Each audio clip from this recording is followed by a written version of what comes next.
The wind was a blade against Ari's face, a shard of pure stratospheric cold honed to a razor's edge on the jagged obsidian peaks of the Andes. It was a high, thin wind, born in the ionosphere where the air grew starved of substance, and it carried the elemental scents of ice, ancient stone, and absolute desolation. A sterile perfume that scoured the lungs and made the eyes water until they felt scoured clean of all but the most essential sight. Below him, the dirt road, barely more than a goat track, clung to the mountainside like a terrified child grasping its mother's skirts. It was a ribbon of ochre dust thrown across a vast canvas of gray rock and the sparse, hardy vegetation that survived at this altitude.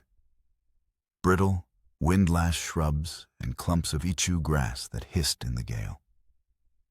Farther still, nestled in a high valley carved by a forgotten glacier millennia ago, sat the monastery of Our Lady of Perpetual Silence. From this distance, nearly 3 kilometers as the condor flies, it looked like a handful of gray pebbles tossed into a green bowl. But Ari Ben Zion knew better.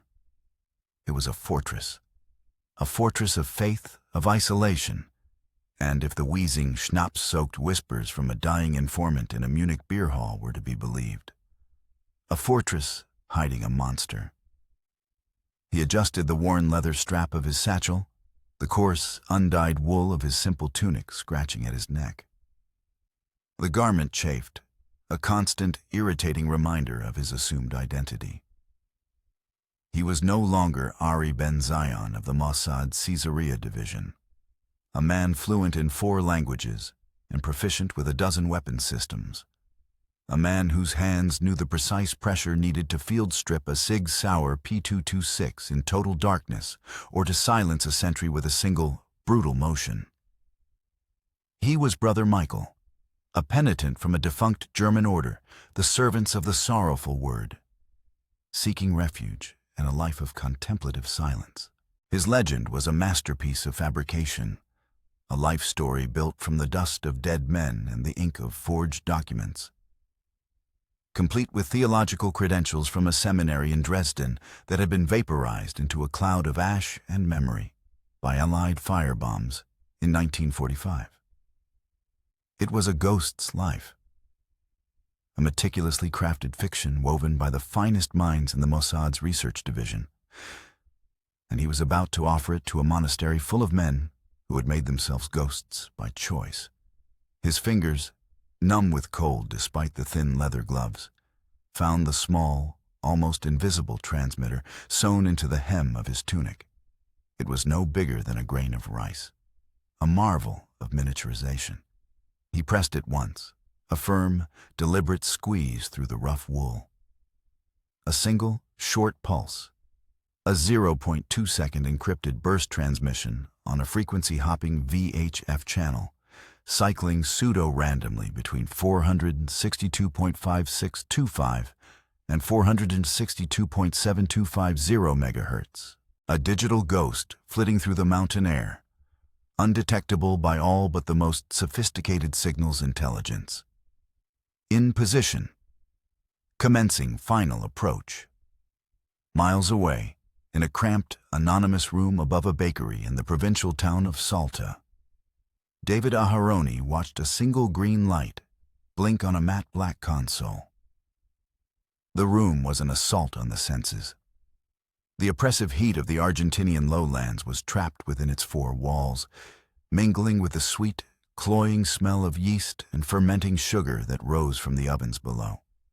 The air was thick with the scent of dust from the crumbling plaster walls and the faint, metallic tang of ozone from the overworked electronics that filled every available surface, their cooling fans humming a constant, monotonous drone. David, a man whose face was a roadmap of forgotten operations and sleepless nights, a face carved from granite and regret, did not look at the blinking light. His gaze was fixed on the photograph pinned to the wall above it. A black and white image, grainy and stark, enlarged from a captured SS personnel file. a man in the crisp, dark uniform of an SS doctor, his face handsome in a severe, Aryan way. He was smiling, but it was the smile of a biologist observing a specimen writhing on a pin, a smile utterly devoid of warmth, humanity, or any recognizable emotion beyond a chilling, intellectual curiosity. Dr. Klaus Richter, der Engel der Donau, the angel of the Danube. "He's moving," Rachel Katz said, her voice a low murmur that barely disturbed the thick air. She sat before a bank of monitors, the green glow of cascading code reflecting in her glasses. Her fingers were a blur across a keyboard, the clatter of the keys a soft, rhythmic counterpoint to the hum of the cooling fans. On one screen, a high-resolution satellite image, relayed in near real time from an Eros-C observation satellite passing overhead, showed a tiny, moving dot on a brown ribbon of road. Heart rate is 105. Respiratory rate is 22. Elevated but within expected parameters for the altitude and exertion. "He's not nervous because of the altitude," David said, his voice like gravel being ground under a tank tread. He finally tore his eyes from the photograph and stared at the satellite feed, as if his gaze alone could project a shield around the tiny dot on the screen. He picked up a half-smoked guiton from a tin ashtray, the cheap, harsh smell of French tobacco momentarily cutting through the room's other odors. "He's walking into the dragon's mouth to see if the beast is at home." Richter hadn't been a paper pusher, not an architect of death like Eichmann, content to kill with a fountain pen and a train schedule. He was an artist, and his medium was human suffering. At the Kellern experimental camp on the banks of the Danube, a place so secret and so horrific, it was erased from the earth by the SS themselves. In the final, frantic days of the war, Richter had pursued his research. He had sought the absolute limits of human endurance, the breaking point where the soul, he believed, separated from the body. His subjects were children, twins mostly sourced from the ghettos of Poland and Hungary for their value as comparative subjects. He would inject one with a pathogen, typhus, cholera, a cultivated strain of hemorrhagic fever, and chart the disease's agonizing progress with meticulous scientific detachment.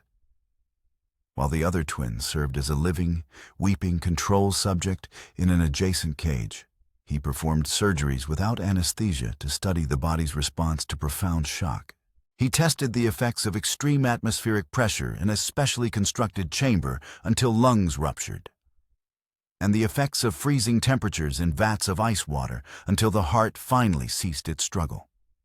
The handful of survivors who had escaped the camp's liquidation spoke of him not with hatred, but with a kind of mythic terror, as if he were a golem or a dybbuk, a demon who had walked among them in human form.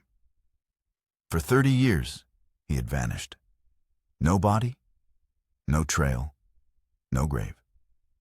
Just a ghost in the nightmares of the few who remembered. Until 6 months ago. The lead had come from the most unlikely of places.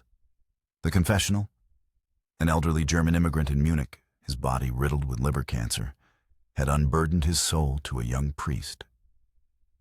He had been a guard at Kellern. He spoke of Richter, of his brilliance, his cruelty, and his escape through the rat lines organized by sympathetic church officials. He didn't know where Richter went, but he remembered a name, a contact who had arranged the passage, a certain Bishop Hedel in Argentina.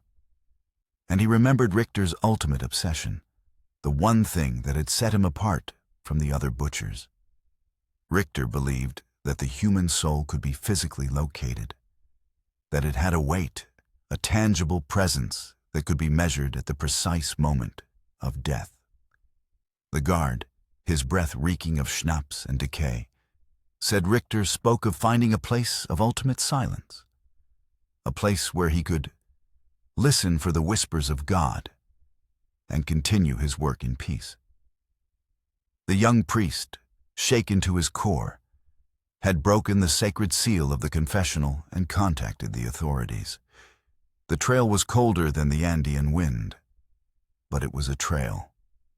David's team, the Kidon, the ghosts of the Mossad's vengeance unit, had picked it up. They had followed the ghost of the long-dead Bishop Hedel through dusty archdiocesan records, through laundered Swiss bank accounts whose paper trails were decades old, through coded letters filled with pious platitudes and sinister instructions. It had led them here, to this anachronistic stone fortress, a place that had accepted a German man of roughly Richter's age and background 30 years ago. A man who now went by the name Brother Thomas. Ari reached the heavy oak gates of the monastery.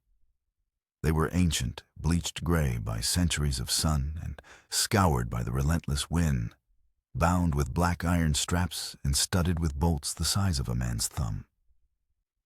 There was no bell, no handle, no modern convenience.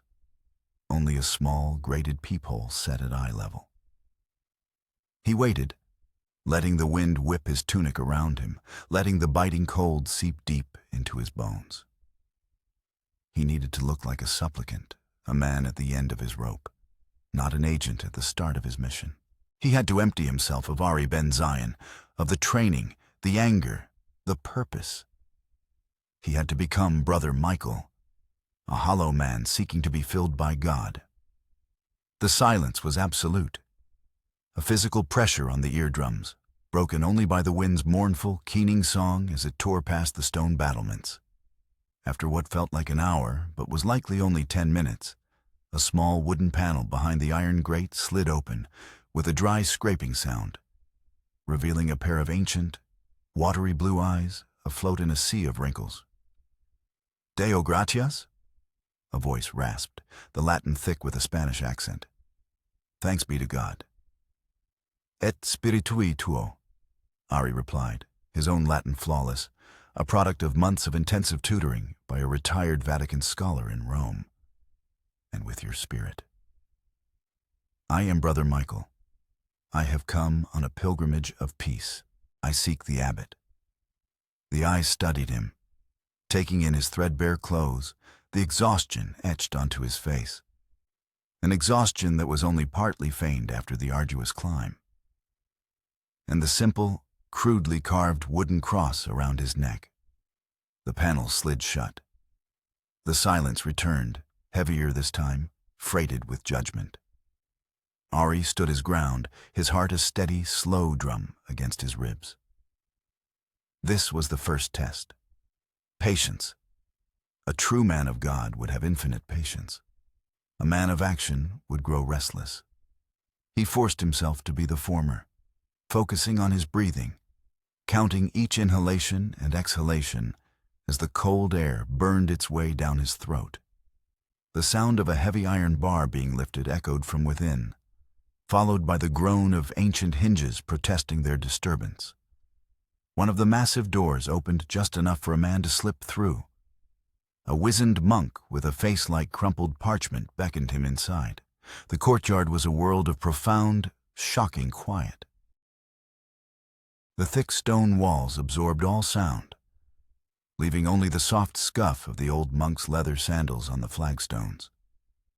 The wind was gone, banished. The air was different here. Still, cold and heavy with the scent of beeswax, old incense, and something else. Something like old paper and dried herbs. It was the smell of time itself slowing to a crawl. The abbot received him in a small Spartan office. A single dark wood desk, 2 hard chairs, a stark, unadorned crucifix on the stone wall. The abbot was a tall, skeletal man with piercing dark eyes that seemed to see right through Ari's carefully constructed legend and into the violent, complicated soul of the man beneath.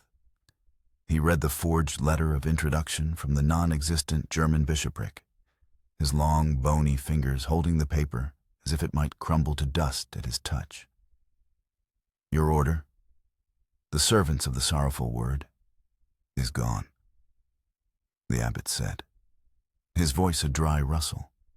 like dead leaves skittering across pavement. It was dissolved by the Second Ecumenical Council. You have no home, Brother Michael. The church is my home, Reverend Father, Ari said softly, his voice pitched with humility, his gaze directed at the floor. And God is my abbot. I only seek a place to serve him in silence, as I was taught. Silence is a difficult master, the abbot replied, his intense eyes never leaving Ari's. It strips a man of his illusions, his vanities, his self-deceit. It leaves him alone with his soul. Many who come seeking it find they cannot bear what it reveals. I have nothing left to be stripped of, Ari said, letting a genuine flicker of the Mossad agent's soul-deep weariness bleed into his performance. It wasn't entirely a lie. He had seen too much, done too much, to have any illusions left. I wish only to pray and to work.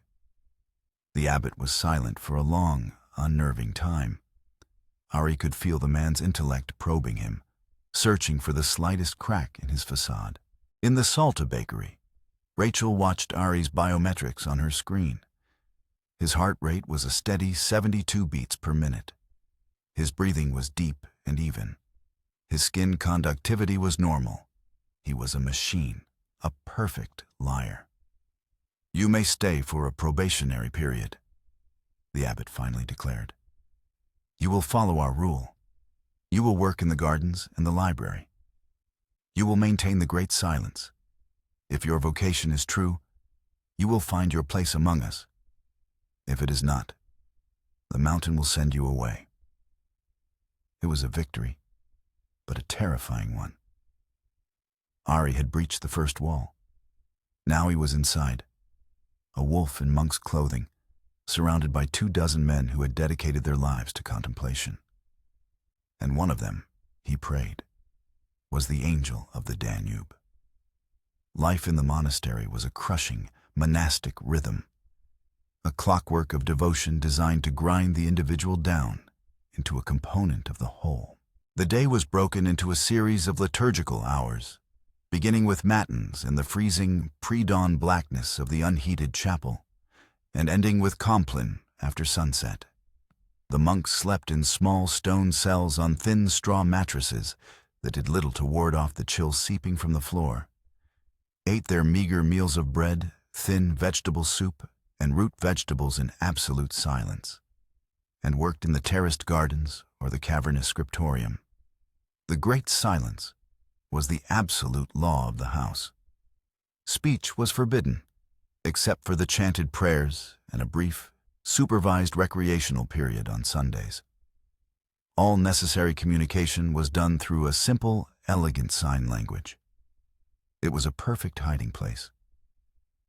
How do you identify a man who never speaks, whose face is always shadowed by a deep cowl, whose life is an endless repetition of anonymous, sacred ritual? Ari's mission was simple in its objective, and nearly impossible in its execution. Find definitive proof that Brother Thomas was Klaus Richter. The Mossad file, compiled over decades, stated that Richter had a faint, jagged scar on the back of his left hand, the result of a shrapnel wound from a grenade during the brutal suppression of the Warsaw Uprising. It was the only verifiable physical marker they had. But seeing a man's hand in a community where everyone wore long-sleeved woolen robes was a challenge of immense proportions. For weeks, Ari was a model novice. He tilled the rocky soil of the garden until his hands were raw and blistered. He spent hours in the library, dusting ancient, leather-bound tomes, the scent of decaying paper and vellum filling his nostrils. He learned the faces of the other monks, or at least what he could see of them. They were old men mostly, from Spain, Italy, Germany, their pasts erased by their vows. He identified Brother Thomas on the second day. He was a tall, stoic man in his late 60s, with the same severe posture and cold, intelligent blue eyes as the man in the photograph. He worked in the infirmary and the herb garden, his movements precise and economical. He exuded an aura of detached authority that the other monks seemed to respect or perhaps fear. When their eyes met across the refectory, Ari felt a cold dread, a primal recognition of the predator beneath the pious robes. It was an instinct he had learned to trust above all else. His communication with the outside world was perilous and infrequent. Once a week, during his assigned duty of cleaning the main chapel, he would kneel before a specific votive candle stand in a shadowy alcove. The third candle holder from the left was a clever piece of tradecraft, a hollowed-out replica. He would unscrew its weighted base, deposit a minuscule memory chip containing his observations, and retrieve a new one with encrypted instructions from David. It was a classic dead drop, ancient in the world of espionage, but effective in its simplicity. His real-time link was for dire emergencies only. Tucked into the sole of his left sandal was a pressure-activated microtransmitter. One long press meant he was in imminent danger. 2 short presses meant he had a positive identification. 3 meant the mission was compromised and an immediate, violent extraction was required. David, Rachel, and Zev, the team's muscle and logistics expert, lived on a knife's edge in Salta. They monitored the monastery's antiquated shortwave radio traffic, mostly weather reports and communications with their supplier in town. They tracked every vehicle that made the treacherous journey up the mountain road. They built a detailed pattern of life, a mosaic of routine that they hoped Ari could use to his advantage. "He's seen him," David said one night, studying Ari's latest report, which Rachel had decrypted and displayed on a monitor. "Brother Thomas, works in the infirmary, matches the age, height, nationality. Ari's gut says it's him, but a feeling is not evidence. We can't pull a man out of a monastery on a feeling. We need the scar." The infirmary. It was the one place where a man might roll up his sleeves to perform a medical task. Ari knew what he had to do. The next morning, while working in the lower garden clearing stubborn roots with a heavy scythe, he let the blade slip. He was careful, a surgeon of self-mutilation. He laid open a deep, bleeding gash on his left forearm, controlling the arc of the swing to ensure the cut was severe enough to require stitches, but not so deep as to sever a tendon. The pain was searing, white-hot, but he welcomed it. It was real. It was a key. He was rushed to the infirmary, a small, clean room that smelled of alcohol, dried lavender, and carbolic soap. Brother Thomas was there, his face as impassive as carved stone. He gestured for Ari to sit on a stool, his movements calm and efficient. He began to clean the wound, his touch surprisingly gentle, almost delicate. Ari's heart hammered against his ribs. His eyes were fixed on the monk's hands. They were surgeon's hands, long-fingered and steady. He wore his sleeves long, the cuffs of his robe buttoned tightly at the wrist. Brother Thomas worked in silence, his brow furrowed in concentration. He irrigated the wound with a saline solution, then selected a curved needle and black suture thread from a sterilized metal tray. Ari watched, feigning a pained grimace, his mind racing. He needed a distraction, something sudden and jarring to make the man break his meticulous routine. As Brother Thomas reached for a bottle of antiseptic, Ari lurched, as if in a spasm of uncontrollable pain, his flailing good arm knocking the tray of metal instruments to the floor. They clattered on the stone with a deafening crash that seemed to violate the very soul of the monastery. For a single, unguarded second, Brother Thomas froze. An expression of pure, incandescent fury flashed across his face. A look of such chilling malevolence and frustrated authority that Ari felt his blood run cold. It was the face of a man used to absolute control, enraged at the clumsiness of an inferior. It was him. It was the angel of the Danube. The mask of piety had slipped. Then, as quickly as it appeared, it was gone, replaced by the serene, detached calm of the monk. Brother Thomas bent down to retrieve the scattered instruments. As he did, the cuff of his left sleeve slid back an inch. Just an inch. But it was enough. There, stark against the pale, age-spotted skin on the back of his hand, was a faint, silvery line, a jagged, angry scar. Ari felt a surge of adrenaline so powerful it almost made him gasp. He controlled his breathing, forcing the air in and out of his lungs in a slow, steady rhythm. He had it. After 30 years, the ghost had a face and a name and a scar. That night, in the bone-chilling cold of the chapel, Ari knelt in what appeared to be fervent prayer. His arm throbbed rhythmically beneath its clean bandage. He shifted his weight, pressing his left foot down hard on the stone floor. Once, twice, 2 short, distinct pulses. The dove is in the nest. I have positive identification. In Salta, the green light on David's console blinked twice. A heavy silence filled the hot, cramped room. No one cheered. No one celebrated. The hunt was over. The capture was about to begin. "Zev," David said, his voice low and steady. "Prepare the package. Rachel, I want a complete breakdown of the supply truck's route, schedule, and driver profile. We're going to intercept."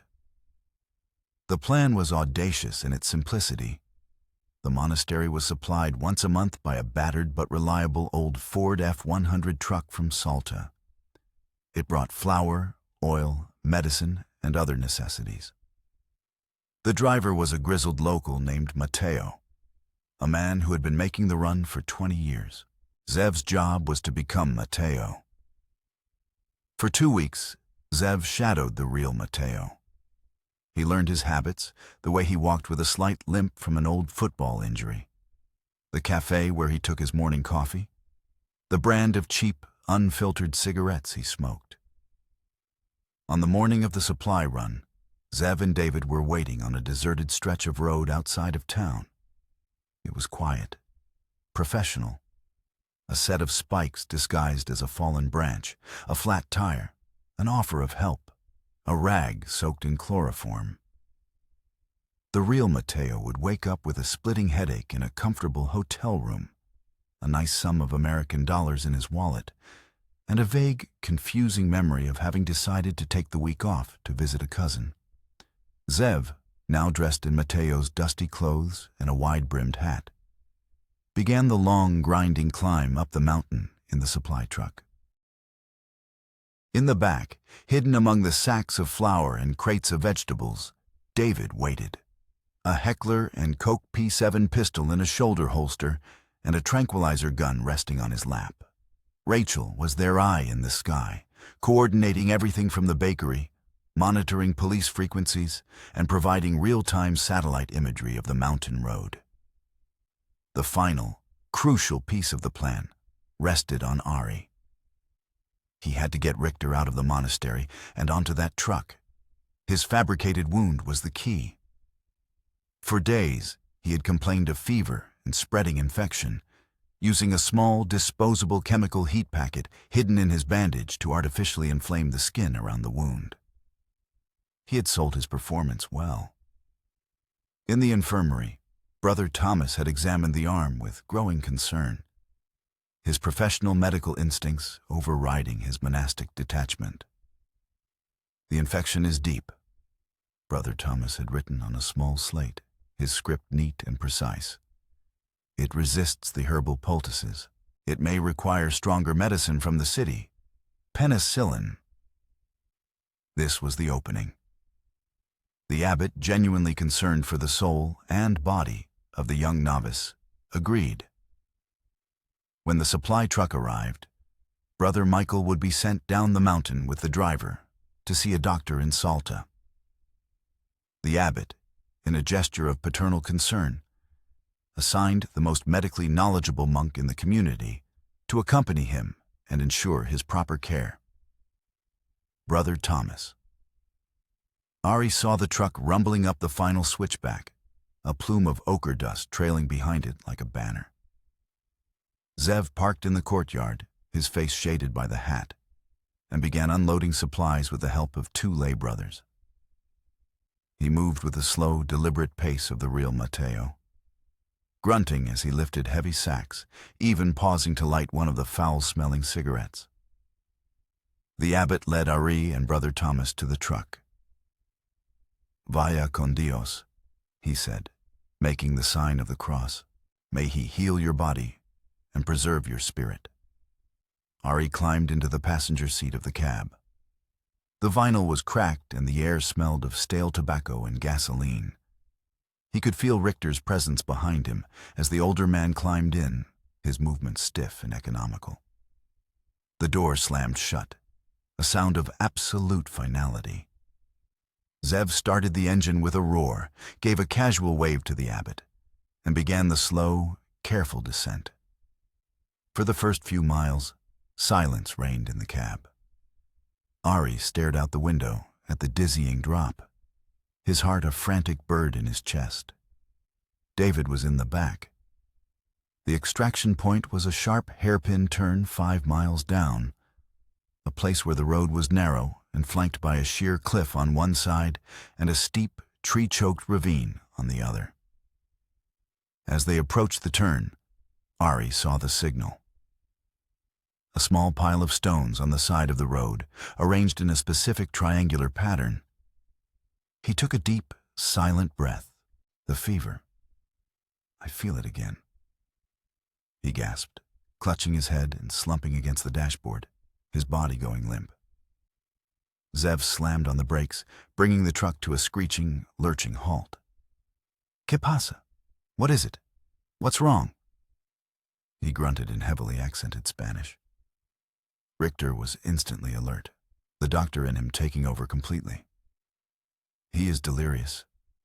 The infection has reached his blood. Pull him out. Lay him on the ground."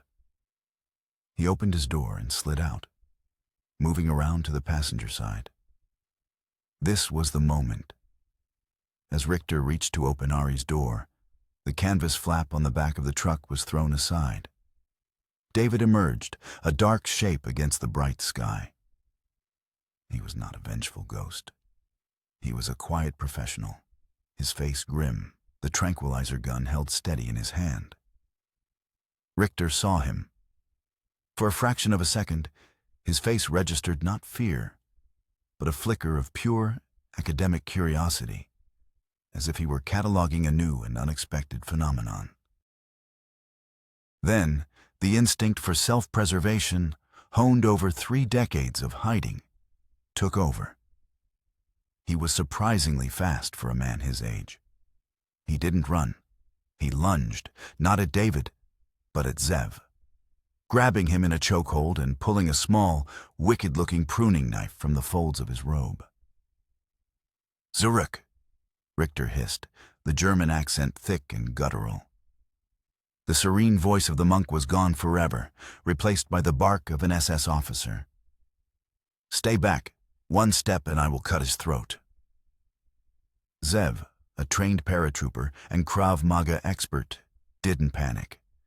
He allowed his body to go limp, forcing Richter to support his full weight, unbalancing him on the loose gravel of the roadside.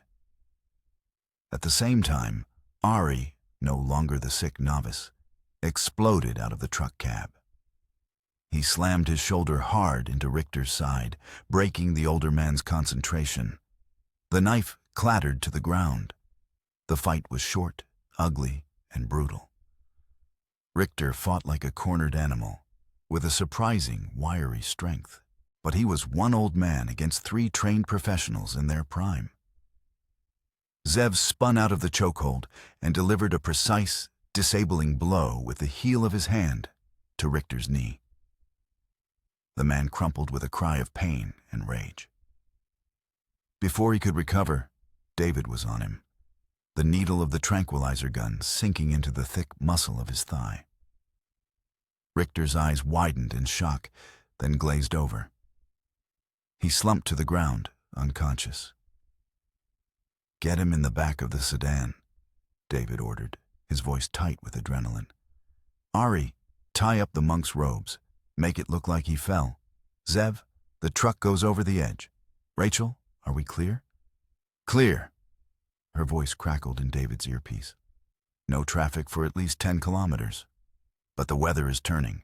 A fog bank is rolling in from the east. You have 20 minutes, maybe less." They worked with feverish, practiced efficiency. They bundled the unconscious Richter into a heavy canvas sack and loaded him into a nondescript Ford Falcon they had hidden in a grove of trees off the road. Zev released the truck's handbrake and put a rock on the accelerator. The vehicle groaned forward, picked up speed, and sailed over the cliff's edge. It fell for what seemed like an eternity before a distant, metallic crunch, followed by a dull whump of exploding fuel, echoed up from the valley below. They would find the wreckage in a day or two.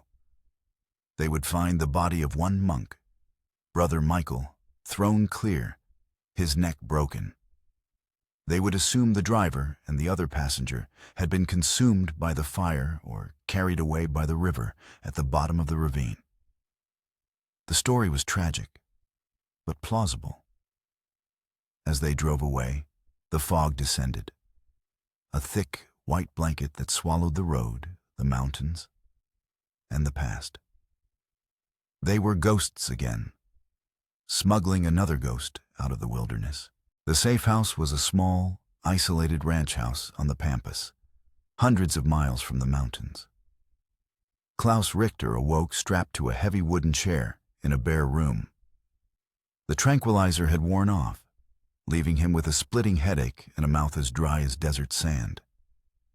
David Aharoni sat opposite him, a thick manila folder resting on his lap. "Where am I?"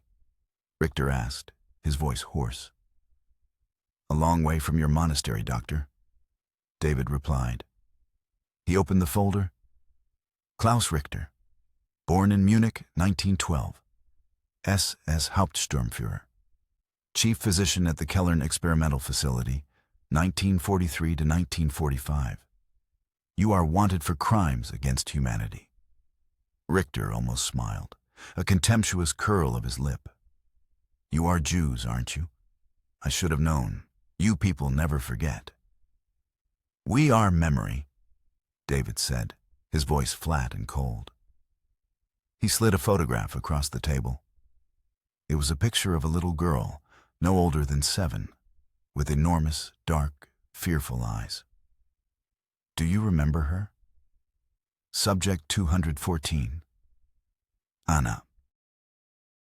You injected her with a cultivated strain of typhus.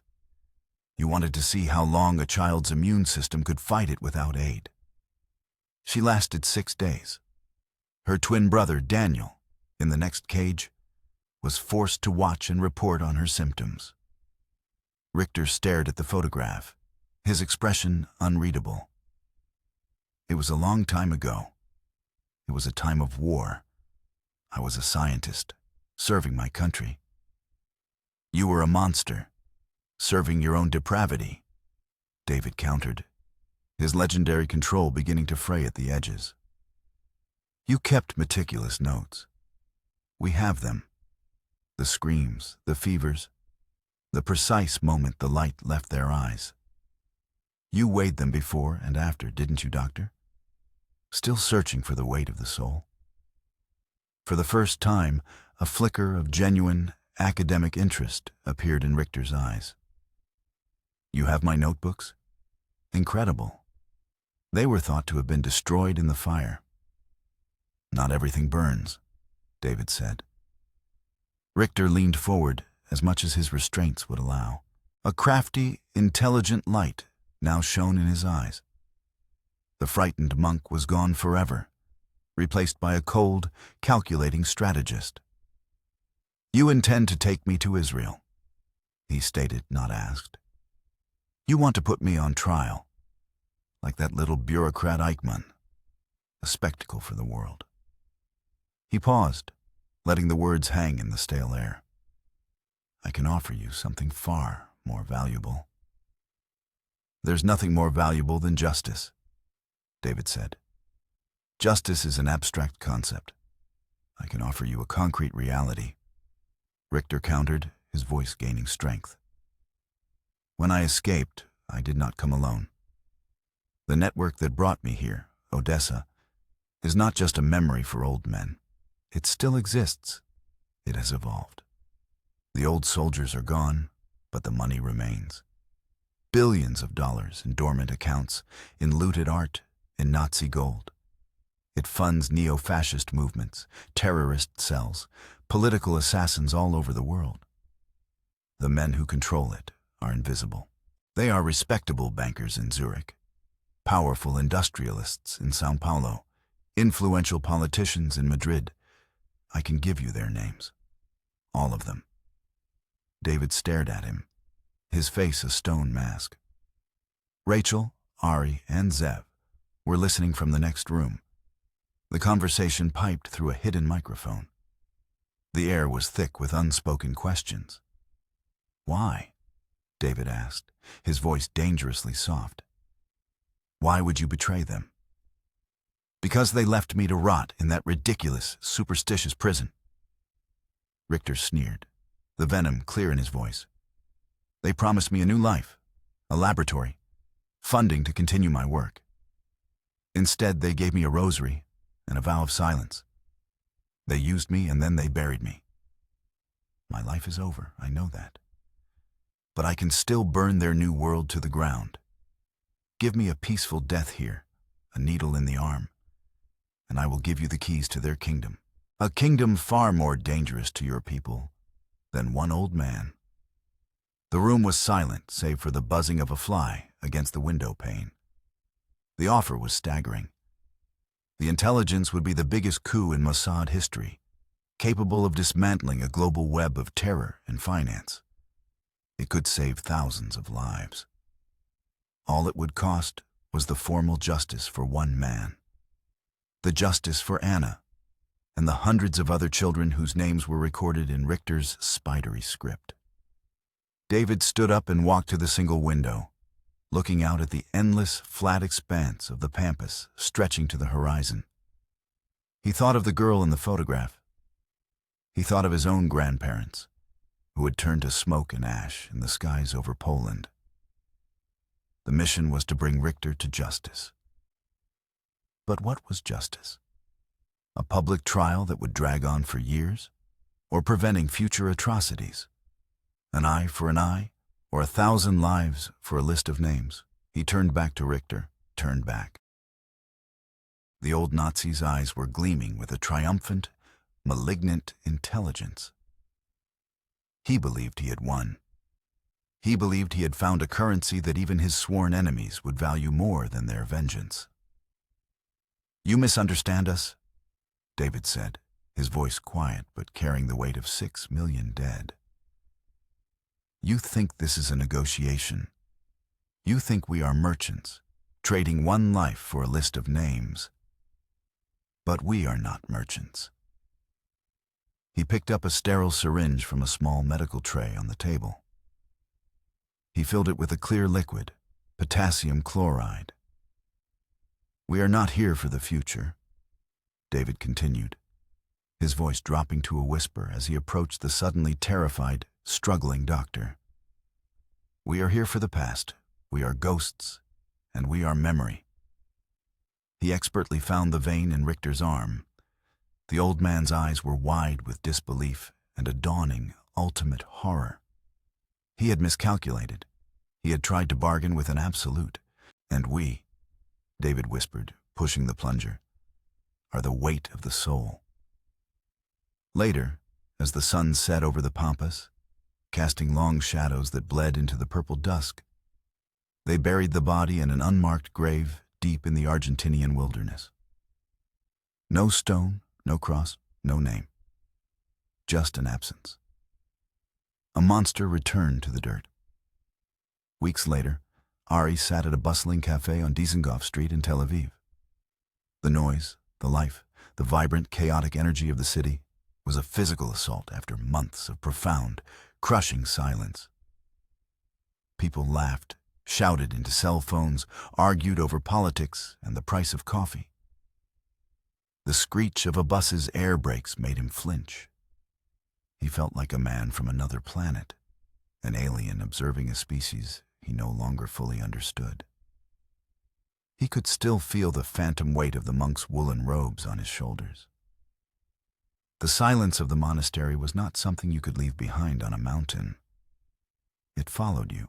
It had hollowed out a space inside him, a quiet, cold, echoing place where he could still hear the wind howling through the high Andean passes and see the flash of pure, undiluted evil in a monster's eyes before the mask of piety slipped back into place. He had done his duty. Justice of a kind had been served. But as he stirred his untouched coffee and watched the life of his city swirl around him, he wondered if you could truly kill a ghost without becoming one yourself.